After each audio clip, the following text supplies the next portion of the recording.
Corona Omicron सब variant, जी हाँ, ये नाम है जिनसे आप अब अनजान नहीं हैं। एक तरफ कोरोना की तीसरी लहर ने हमें राहत दी है, वहीं चौथी लहर की दस्तक आनी शुरू हो गई है। आपको बता दें कि 2 नए कोरोना सब वेरिएंट के आने की खबर ने सबको चौंका दिया है।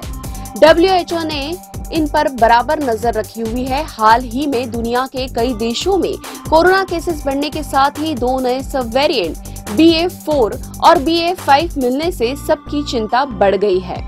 ये 2 नए सब वेरिएंट ओमिक्रॉन से जुड़े हैं। याद रहे कि ओमिक्रॉन की वजह से ही भारत में तीसरी लहर आई थी और इस वेरिएंट ने कोरोना केसेस के रिकॉर्ड तोड़ दिए थे। अब इसके 2 नए सब वेरिएंट की खबर ने आशंका बढ़ा दी है कि कोरोना केसेस तेजी से फैल सकते हैं। क्या है नए कोरोना सब वेरिएंट? कितने खतरनाक है? कौन सा वेरिएंट है डोमिनेंट? भारत के लिए है कितना खतरनाक? वर्ल्ड हेल्थ ऑर्गेनाइजेशन यानी कि WHO के अनुसार अत्यधिक संक्रामक कहे जाने वाले ओमिक्रॉन वेरिएंट के 2 नए सब वेरिएंट BA.4 और BA.5 के केसेस बढ़ते देखकर वह अब इन पर अपनी नजर बनाए हुए है। WHO पहले ही ओमिक्रॉन के 2 सब वेरिएंट्स BA.1 और BA.2 को ट्रैक कर रहा है, जो अभी दुनिया में 2 सबसे डोमिनेंट वेरिएंट है। अब उसके ओमिक्रॉन के सिस्टर वेरिएंट्स माने गए BA.4 और BA.5 को भी जोड़ लिया गया है। ओमिक्रॉन के ही 2 और सब वेरिएंट्स BA.1.1 और BA.3 पर भी उसकी लगातार नजर है। साउथ अफ्रीका के सेंटर फॉर एपिडेमिक रिस्पॉन्ड एवं इनोवेशन के डायरेक्टर टूलियो डी ओलिवेरा का कहना है कि इन नए सब वेरिएंट्स में पाए गए कुछ स्पाइक्स प्रोटीन कोरोना के डेल्टा, कप्पा और एप्सिलिन वेरिएंट्स में पाए गए स्पाइक प्रोटीन जैसे हैं। कितनी तेजी से फैलते हैं नए सब वेरिएंट्स? WHO ने कोरोना के नए सब वेरिएंट्स पर नजर रखना इसलिए शुरू किया क्योंकि इनमें अतिरिक्त म्यूटेशन का खतरा दिख रहा है। वायरस हर समय म्यूटेंट करते हैं, यानी कि खुद में बदलाव करते रहते हैं, लेकिन कुछ ही म्यूटेशन ऐसे होते हैं जो उनकी फैलने की क्षमता या वैक्सीन से पहले हो चुके इन्फेक्शन से पैदा हुए इम्यूनिटी को चकमा देने में सक्षम होते हैं। इन वेरिएंट्स पर नजर रखने से ये भी पता चल जाता है कि वे कितने घातक हैं, यानी कि उनसे कितनी गंभीर बीमारी होने का खतरा है। दुनिया में नए सब वेरिएंट्स के केस।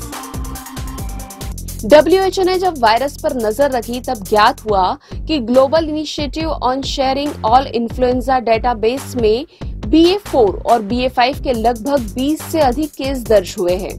BA.4 के केस 10 जनवरी से 30 मार्च के बीच South Africa, Denmark, Botswana, Scotland और इंग्लैंड में पाए गए हैं। BA.5 के सभी केस साउथ अफ्रीका में पाए गए थे। उधर बोत्सवाना में पाए गए BA.4 और BA.5 के सभी केस 30 से 50 साल की उम्र के लोगों में पाए गए, जबकि ये सभी पूरी तरह से वैक्सीनेटेड थे और उनमें बहुत हल्के लक्षण थे। इन दोनों सब वेरिएंट्स के संक्रमितों में बेहद हल्के लक्षण मिले हैं। संक्रमित ज्यादातर लोग वैक्सीन की दोनों डोज लगवा चुके थे। इन दोनों सब वेरिएंट से अभी तक किसी की मौत की सूचना नहीं है। एक्सपर्ट के अनुसार इन दोनों नए सब वेरिएंट्स के कम से कम घातक होने की संभावना है, लेकिन बचाव के लिए हमें कोविड प्रोटोकॉल का पालन नहीं भूलना चाहिए।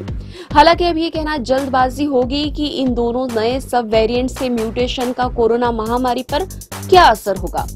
भारत को नए सब वेरिएंट से कितना खतरा? अब चूंकि भारत में तीसरी लहर खत्म हो चुकी है, लेकिन देश के कई राज्यों के स्कूलों और अन्य संस्थानों से कोरोना केस बढ़ने की खबरें हैं। भारत में 13 अप्रैल को पिछले 24 घंटे के दौरान 1088 केस नए दर्ज हुए हैं। वहीं 12 अप्रैल को पिछले 24 घंटे के दौरान 796 केस दर्ज हुए हैं। चिंता की बात यह है कि एक्सपर्ट के अनुसार वैक्सीन से बनी इम्यूनिटी ज्यादा से ज्यादा 6 महीने तक रहती है, यानी इसका मतलब ये हुआ कि किसी भी नए वेरिएंट से संक्रमित होने का खतरा भारत में भी है। सावधानियां और सतर्कता ही हमारा बचाव कर सकती है।